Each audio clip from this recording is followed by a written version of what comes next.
All right, welcome to another episode of Seeds of Music with your host, Kyle Williams. This is the only awesome web show where musicians, music enthusiasts, entrepreneurs, just people who love music can learn how to take their skills or career to the next level. Even if you're not a musician or entrepreneur, you totally stink at your instrument or think you do. In these interviews, there's like a lot of awesome things that we're going to talk about, as far as like personal development or philosophy that you can apply in any situation, no matter what you do, to help you reach your goals and do what you love every day. Okay, so guys, I'm really excited about our guest for today is Andrew Spence. He's a music producer, composer, and mixer, runs his own multi-studio complex in Los Angeles, has had a Grammy submission for the 2012 film The Rum Diary with Johnny Depp. As the music producer, Sam Raimi's Drag Me to Hell and the movie Priest, and many, many more. Just to name a few, he's worked with artists such as Gladys Knight, Joe Cocker, and Louis Bellson, a great jazz drummer who played with Duke Ellington. Boom, that's a big one. Also plays trumpet, piano, Hammond B3, and a didgeridoo. I mean, this guy is multifaceted. I think that's the right word for it. So he's also released his own albums where he has sang as well and has worked with companies from Disney to Warner Brothers. What's cool is Andrew also produces music for his daughter, Ladina Spence, who is 17 and was with Disney's NBT and more. Recently was a part of a #1 selling album for DJ Antoine in Europe with the song Without You. And some of the things that we're going to talk about with him in this episode, this interview, is, what kind of advantages that you can have from being well-versed in a lot of different instruments, a lot of different programs. We'll talk about some of his habits that have helped him to get to where he is today with all the work that he's done. And we'll also go over his production workflow, how he works with his digital audio workstation. We'll have some software mentions, and he'll talk a little bit about what he thinks up-and-coming producers or writers, songwriters should be looking at. So let's get to it. All right, guys, welcome to another episode of Seeds of Music. I've got like a real huge treat here. We've got someone here who has quite a bit of experience across many different disciplines within music. Yes, don't be modest, we know it. So what we have here is Andrew Spence. Andrew, thank you for coming on to the show today. Kyle, thank you so much for inviting me. It's exciting times. Yeah, it is definitely exciting to have someone like you on the show. It's definitely a pleasure for me. So let's jump right into it. You are like you've got like a well-versed skill set. You're like a music producer, you're a composer, you're a mixer. So you've also like a jazz musician with experience, playing the trumpet, piano, Hammond B3, and even the didgeridoo, which is pretty awesome. So like this I would say would make you pretty well versed like across the musical spectrum.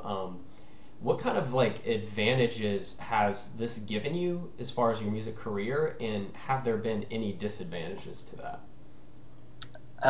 Great question. Well, I actually I think the big advantage is that I've had peace of mind and peace of soul for such a long time, because playing my first instrument, trumpet, allowed me to breathe. And breathing is relaxation, and that just puts you in a really good space anyway. I started playing piano as well, roughly at the same time as playing trumpet, and I don't know, every time I pass a piano I gotta play it, and if I don't have my trumpet in my hands, something's missing.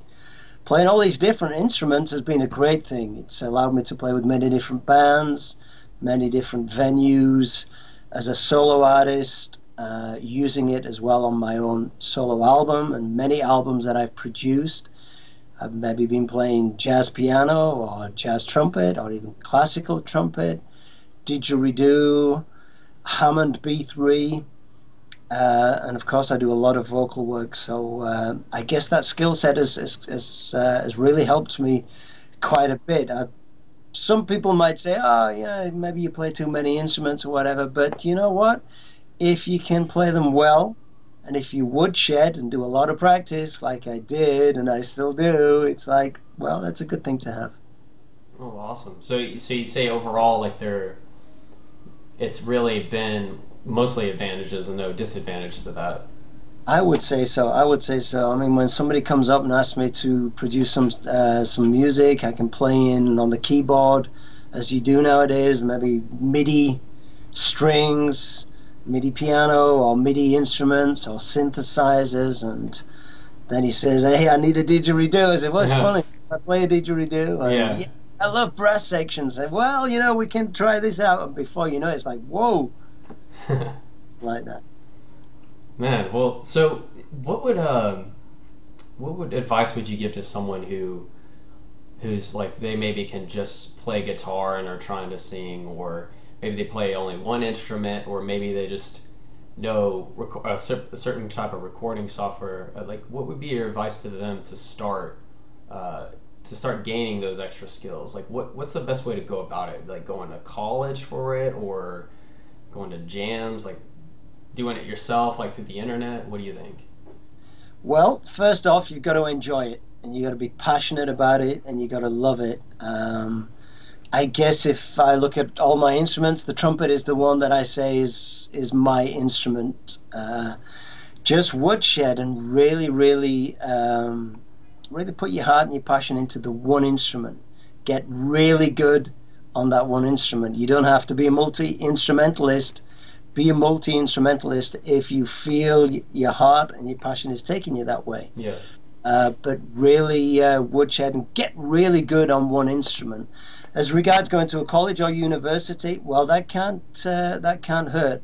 I was fortunate enough to be involved with the Royal College of Music in London, and then I got a scholarship over to Berklee College of Music many years ago, and I studied with some great teachers that really inspired me and really pushed my trumpet playing and keyboard skills as well, piano playing as well, forward.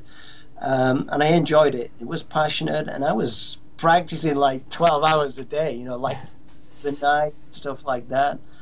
I think it's very important to have your chops together on your axe, your instrument. It's important. So how did you approach a practice? I mean, you said 12 hours a day. The problem is like a lot of people, it's very difficult to, or if not impossible to do like 12 hours in a day if you have to work and whatnot. So like, what would be like your advice to someone who had maybe just 4 hours, 3 hours, 2 hours a day to practice? Like, how can they get the most out of that?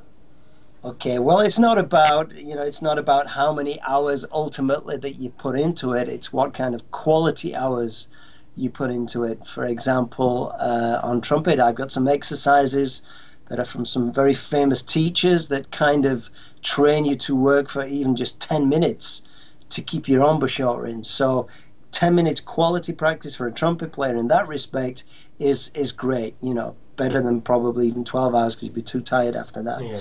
However, quality practice is very important. That's either finding a quality teacher, finding a quality course that you can follow, whether that be in a book, online, or at university.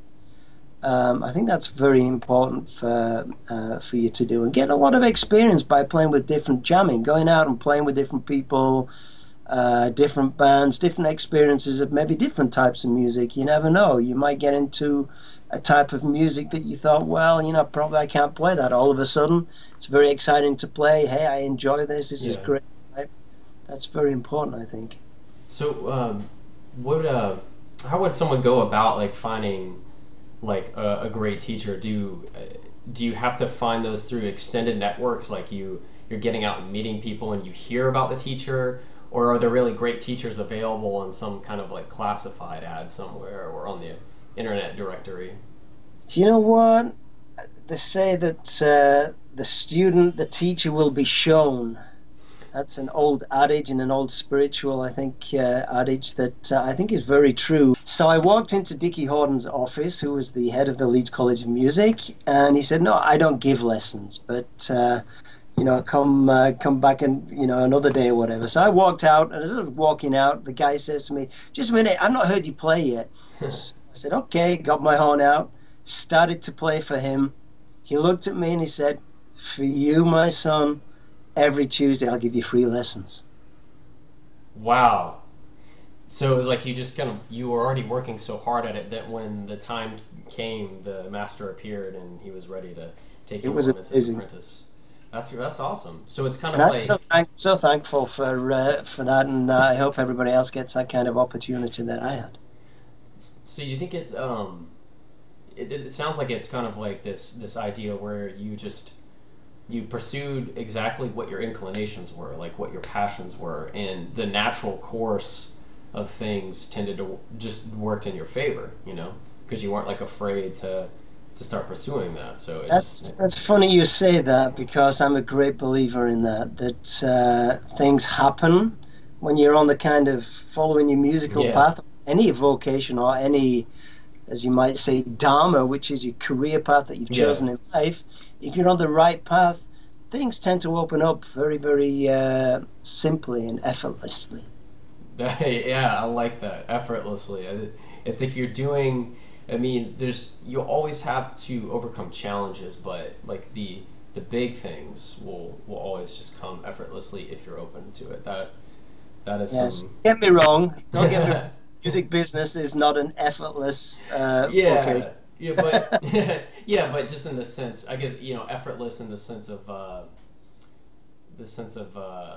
the main philosophical things that are going on. Like if you're able to meet the right people, or at least have the right opportunities and the right challenges come your way, Yes, that just take you where you need to be. That's great. So what was I know I asked you this question at the when you came to speak at the Mixer event. yeah. So I'm going to ask it again now. What was the most important habit that you keep that has helped you to get where you are today? Well, I think obviously music has a lot to do with speaking to the soul, and I believe that believing in yourself, believing in what you do is very important. The problem is, in this business, there's going to be a lot of people out there that are going to try and knock you off your path in many different ways. There's a lot of external noise out there that's really Yeah. buzzing and can distract you. For instance, you might be a songwriter. You've just written this great song. What you think is a great song, and I'm coming to this crux of this question, what you think is a great song. And you spent 3 days on this song, and you're so happy, and you've been so fulfilled, and then you go meet up with maybe your manager, or Yeah. maybe higher profile, and maybe you go straight to an A&R guy at a record company. And they come out and say, oh, no, no, no, do you know what? That's not what's happening right now. There's something else now, this new thing from South Korea, this is the new music. You're not in, it's not hip, it's not happening, the song's not good or whatever. You go away, and if you're very impressionable, you might think to yourself, wow, maybe my song isn't really good. Maybe I didn't do a good job. Maybe. Yeah. What if only? That's the problem. If you start listening to too many people, you can really lose sight of what you should be doing, or what you believe you should be doing. Now, don't get me wrong. You have to be discerning. Yeah. Discerning is a great word here. You have to accept criticism. Yeah. You have to understand that people, if it's constructive criticism, that's a great thing. If somebody just comes up and slates your stuff and say, oh, that's rubbish or whatever, that's not really constructive criticism. Constructive criticism is very important indeed. So learn to be discerning. Take the important criticisms from different people and leave the background noise. You're not hip enough, you're not this or whatever. Just leave that out and stick with it. Anybody that's made great successes in music are people that have really done what they wanted to do. Whether it's the Beatles, whether it's been Miles Davis, they've always followed the path of probably the most enjoyment, of fulfillment. Hey, I'm doing this because I enjoy it. Don't ever lose that, and don't ever get on that the idea that you have to be following trends all the time. Be a trendsetter. Be a leader. Yeah. Follow. I'm not. So that's great advice. That's excellent advice, man. I mean, it's the amazing thing is on a lot of these interviews I can learn stuff learn stuff all the time that I don't know. I mean, there's so much that I don't know, and there's so much that our audience doesn't know, that it's really great to have you just shed light on a lot of these things that we'll come across like in pursuit of our own musical goals. Yeah. One quick question. How exactly? I mean, has it become second nature for you to recognize what to listen to and what to not listen to in terms of like the criticisms from others? I mean, are you able to spot like the people you want to avoid from a mile away? You have that sixth sense. Do you know what? I guess it did get easier as my career progressed, because at the beginning I guess you're a little bit more insecure. Mm-hmm. As you've been through the business, and as I've been working through the business, and I had my non-successes, and I learned from those, and then you started to have your first successes, and the more you built your reputation, and you started working at higher levels, maybe some of these A-list films that I've been working on, or some of these records that I've produced. All of a sudden you're working within a certain area of the professional musicians, producers, A&R people. You really get a good vibe or a good feeling for what criticisms are, and you get into a stage where you can take the good criticisms and the noise and the slanting off of whatever you do, and you can just leave pretty quickly. All of a sudden it's a pretty regular thing that you're doing, and you know very quickly how to keep focused on what you're doing. Yeah, that makes a lot of sense. So it's just through the experience of and especially working with at a higher and higher level, you'll more and more just develop that like keen sense for how to be more self-critical. So it's like it's a skill in itself to develop, right?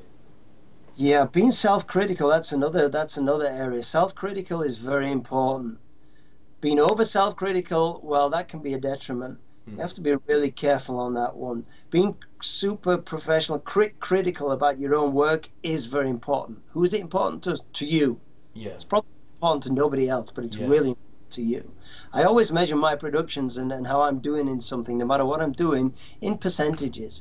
If I ever reach a 90% of happiness with what I'm doing, it's like, oh my, this must be great. Yeah. I never get there. Nice. I'm always 70, 80. If I ever walk away from a production and say, whoa, I'm like 85% happy with this, then I'm probably never going to reach the 90, and that's how it's going to end up, and that's how it's going to be released. But that's how critical I am about what I do. I want to realize, I have it in my mind, I want to realize it musically. When I think I've realized it, I'm happy, but I'm probably not 90% happy. But you're still like doing it. You're still you're still pushing for something more, and I think that's probably like one of the key elements there. I don't think that's ever going to happen. I remember one production. It was like probably just, and I say one production, I think like one production I was like 95% happy. It's like unheard of. So what I want to ask you now is we're gonna get like a little bit more specific about like your production. Like, can you like just briefly describe your production workflow? And you sound like a guy who's probably like really big on efficiency. You don't want to have to waste too much time like in getting into the creative process.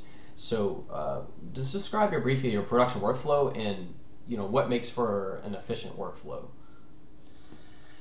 Well, that's a great question. I'm a great believer in spontaneity. So spontaneity, it's just got to happen. If I'm playing music like now, like I got my keyboards here, I got my program set up, it's got to happen. I hate it if I'm fiddling with things or it's not set up off the microphone. I got to realize this idea now. That's very important. So obviously I've set up my studio over the years in such a way that everything's at my fingertips. It's all ready to go. First takes, believe you me, first. Do not ever underestimate first takes. Really? Probably 50% of stuff that's been released out there have been first takes. I'm gonna write that down. Because Always record. Even when you say, I'm doing a mic check, let's do a quick demo, let's do a quick test, record it. First takes are everything. Anyway, forget first takes right now. That's an important aspect. So I'm a Logic user right now, which is an audio program, MIDI program, Okay. record program, very similar to a bit similar to Pro Tools, to Cubase, and programs like that. Now, over the years, of course, I have a family. I have to pay the bills, so it was very important for me to have work in different locations, and it would be a different software on each occasion. So it was very important for me not just to stick to one software, but learn many different ones. So I'm as proficient in Pro Tools, Digital Performer, Logic, Ableton Live, Reason. These are all programs, I just move from one program to another. A tip here is take your key commands from your favorite program and add them to whichever program you may be using, import them, so that you don't really need to know that program, because what happens is you're using your key commands and the same functions are popping up on the screen that you're used to in the program that you're really used to. That's a really good tip that I've been using over the years. I'm a great believer in non-quantization when it comes to recording live music, especially if you're doing stuff. If you're doing dance music, well, that's a different thing. Quantization gives it the feel of club music, dance music, techno, whatever you're doing. But I try and, a lot of my stuff is live band situation, maybe even orchestra situation. And I like to try and play everything in without any kind of like quantizing, to the 8th or the 16th or whatever it may be, just to give it that little live feel. Not the way give it that computer feel to it. I'm talking about the live productions here. Yeah. That's something else. You can think about that. Yeah, probably like the biggest thing that stood out to me was the comment about first takes. That's something I think that, oh man, like it's capturing lightning in a bottle, and that's something everybody needs to remember. Absolutely. And the interesting thing is, and the funny thing is, many times, is that you maybe do 4 takes, and if you really go back and listen to 4 takes, each take can be completely different from the vibe. Often you might have 6 takes, and you're listening to the 6th take, and you say, no, somehow the vibe's not there. Then you go back to take 1 and say, that's it, that's the vibe there. What do you do? Well, there's no explanation for it. It's just like everybody was in the studio, relaxed, not thinking too much about doing it, and all of a sudden the first take, I'm going with the first take. That's it. That's the vibe I wanted. The singer's usually going to say, oh, no, I can do better than that. But it's like, I'm not quite sure. And try and convince the singer that the first take is pretty good. If it is good. It's not always good. But, but it could be. And if it is, you'll be ready, because you'll have it. Yeah, right. You'd be crying in your beer if you on the first take. So, what recommendations would you give to someone who is a beginner, and wants to get into music production, or maybe even do all their composing and songwriting straight within the digital audio workstation? I mean, is there any mindset that they should have in the beginning when approaching that? Well, there's so many different styles of music.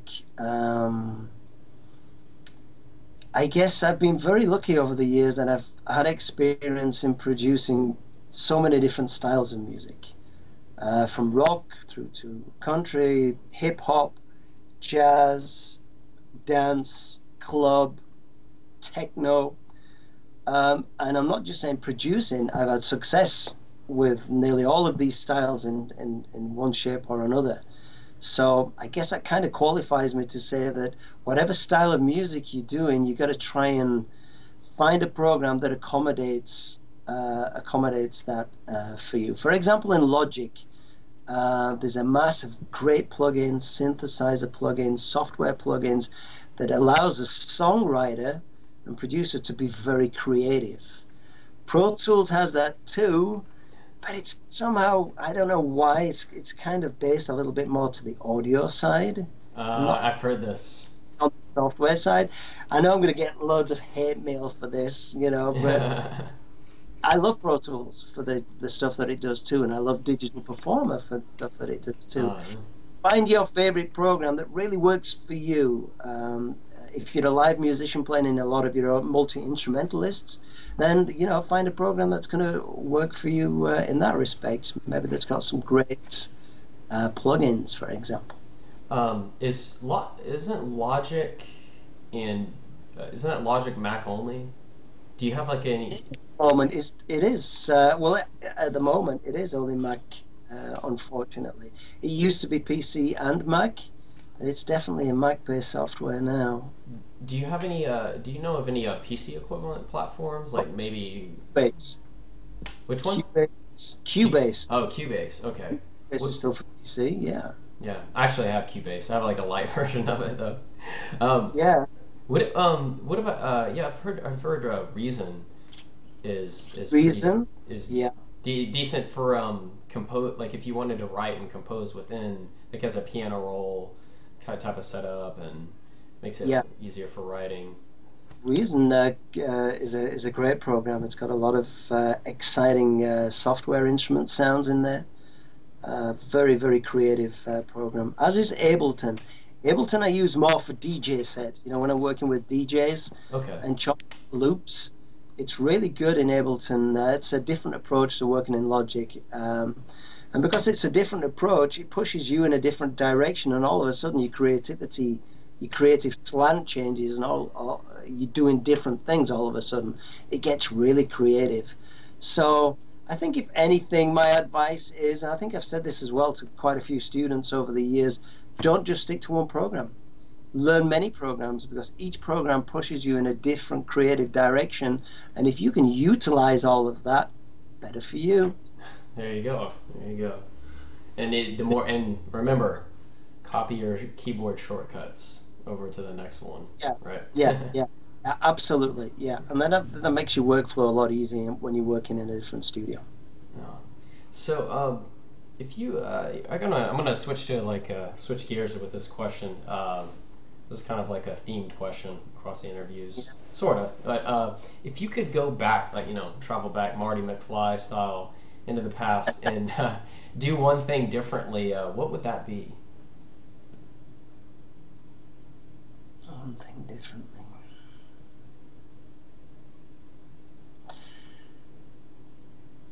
I think it's important.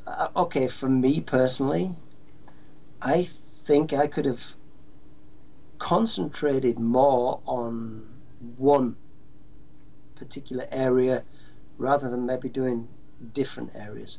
When I say different areas, I mean sometimes you start a project and the background noise gets so loud that you get disenchanted and you leave it and you think, oh, I'm going to move on, I'm going to do this now. Yeah. And then years later, I've looked back and I thought, wow, if I just actually stuck with that particular thing, I'm sure that would have been a great thing. So being diligent and sticking to what you believe is right, I think that's one thing that I should have done more in the past.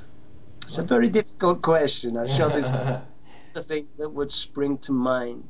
Yeah, I would like to have thanked people more for helping me.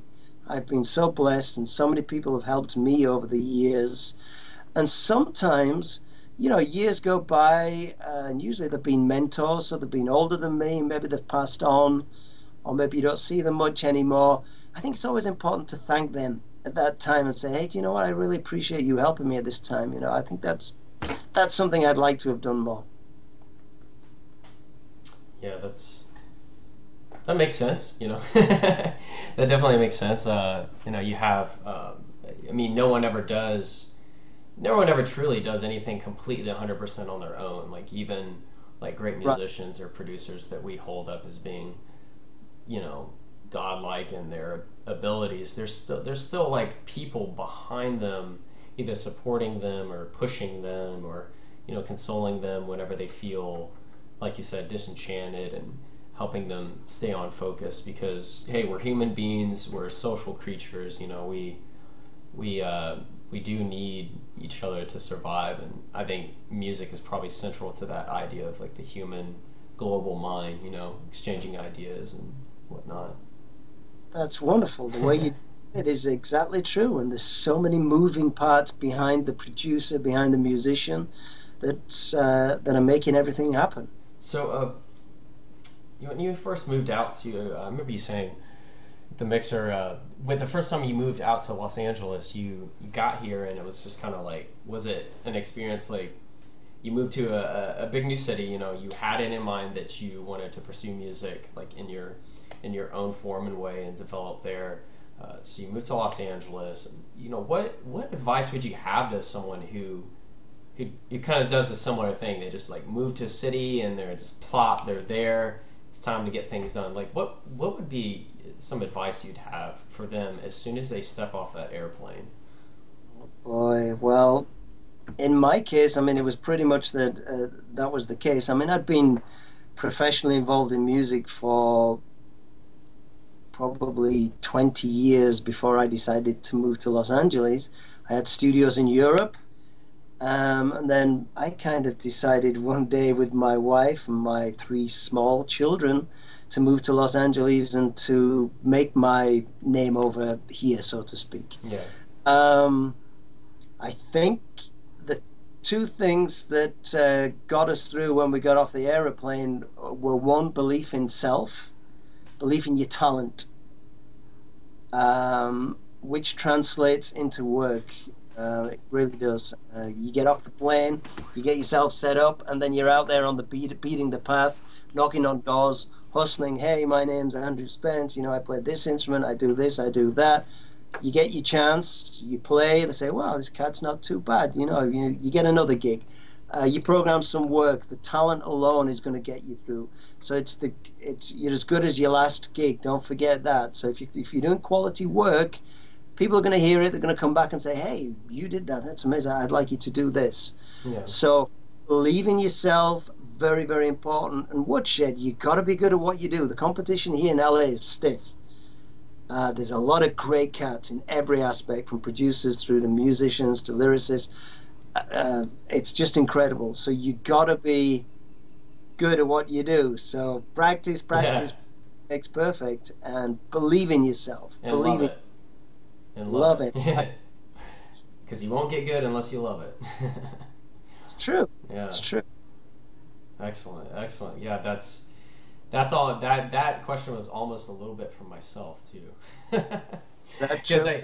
I didn't. All the instruments in the background at your place. That looks great. Yeah. Oh, the video came through. Oh, so it's not the static image now. Yeah, That's great. That's great.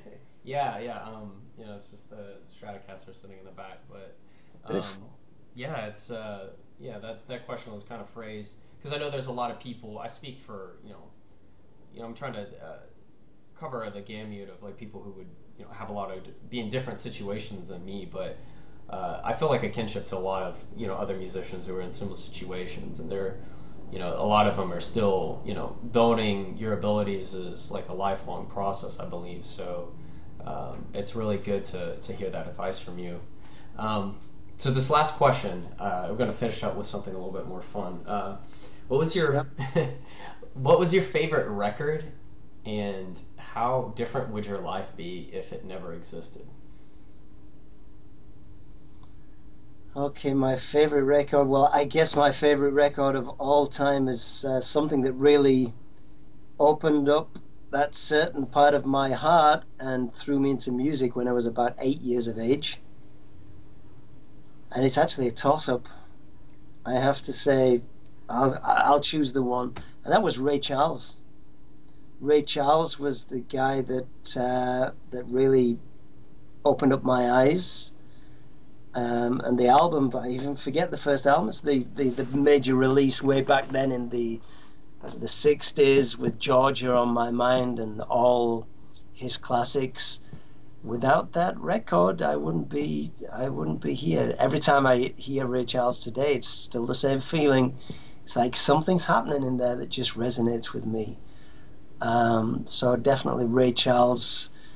Respect He was definitely a big influence in my life. So if that album didn't exist, there just would be nothing. It'd be... If that album hadn't have existed, then Nat King Cole was a guy as well. I heard the strings on a Nat King Cole record when I was, believe it or not, 8 years of age. And I used to lock myself in the car outside our house, because we only had a tape player in the car, put the tape in, and I used to listen to the string arrangements of Nat King Cole, and I couldn't believe it was like an envelope of warmth and love surrounding me every time I heard these strings. This went on for years. It's like, how do you do that? How do you make this string sound? How do you get that? So obviously, I don't know what was going on at 8 years of age, but that was something that really touched my heart. Nice. So there's definitely, you have that blues and jazz influence from the beginning, and that. Yeah, that's true. That's very true. Well, thanks, Andrew, man. That pretty much wraps it up. Thanks for being a guest on Seeds of Music, and got a lot of great information and tips here to go off with, just for whether you want to be a musician and play an instrument and get good at that, and play gigs, or if you want to write, songwrite, record, Right. I mean, that's thanks, or truly from my heart. I love giving back, really. I encourage people to, get in touch with me, and if I can help in any way, I love giving back, love teaching, love imparting what little knowledge maybe I have. I love doing that, and if it's any use to you, take it and run with it. Well, my plan will be to run with it as fast as I can. And if I trip, then just get back up. All right, man. Thanks again. All right. Thanks. So that wraps up another episode of Seeds of Music with our guest, Andrew Spence. Just, make sure to check out his links below. Also, head over to Reverb Nation and listen to his daughter, Ladina Spence. Very talented, great voice. It reminds me a lot of Adele, which is awesome. And if you haven't yet, make sure to sign up for the email newsletter. Guys, this is really critical because it's the best way for me to stay in touch with you and keep you updated on up-and-coming interviews. If you're watching this from YouTube, then you'll need to go over to www.seedsofmusic.net and enter in your email address in one of the forms to get on the email newsletter. There's no spam. All I do is just keep you updated on what's happening with the site and on up-and-coming interviews so you do not miss them. Also, make sure to like and share this post if you're reading it on the site. And last but not least, join in on the conversation. Leave a comment in the comment box below. Let me know what you think of this interview. How can I improve? And who would you like to see interviewed next? Or you can leave a comment on something that me and Andrew talked about, like what recording programs do you use? What's your production workflow like? I'd love to know that because I think we all got something valuable to share. Plus, if you're a musician or entrepreneur and would like to be interviewed on Seeds of Music, feel free to just send me an email. Don't be shy. We need more and more great musicians or entrepreneurs to get on this show and spread their knowledge with everyone else. I answer every single email, so again, don't be shy. All right, see you in the next episode.